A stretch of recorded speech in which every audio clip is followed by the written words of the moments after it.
WeddingGuestConnection.com is a great way to maintain your guest lists for your wedding.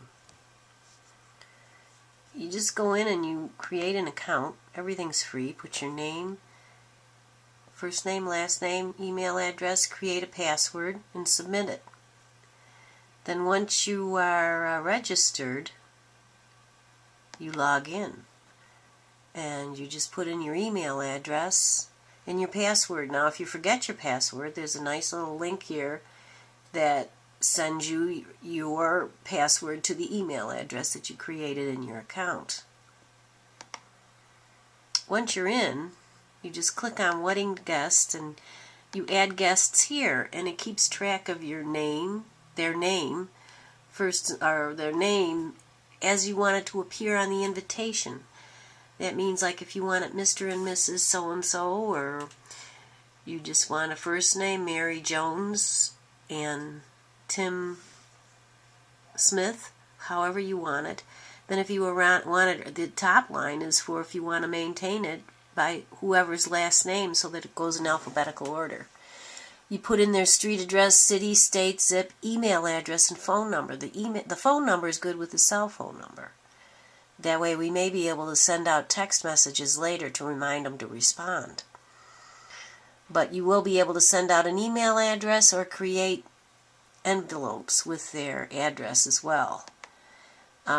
If you just put in their name for now, just so you can keep track, you can always edit the guest list by clicking on somebody's name and editing it.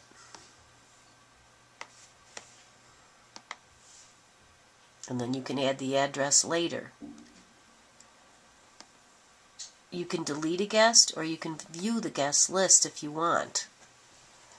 Or you can go into the mail, or you can go into designing your invitations. When you design the invitations, you want to put in the information for the bride and groom, their bride's first name, bride's last name, groom's first name, groom's last name. Put the ceremony where you're holding it, and also the reception. If you follow along as you hit continue, you will answer all these questions, which makes it a lot easier when you choose to design your invitation theme. The theme gives you different choices. You can change the paper color right here.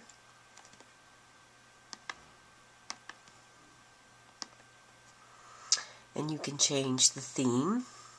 You hit apply.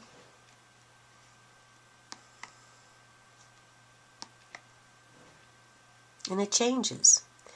And then you can hit the print button if you want to print it. Now when you print it, it actually is meant with a white background so that you would print it on the colored paper if you want.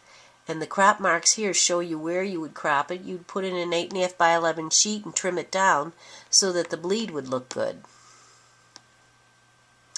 And that's some of the features in WeddingGuestConnection.com. Thank you so much.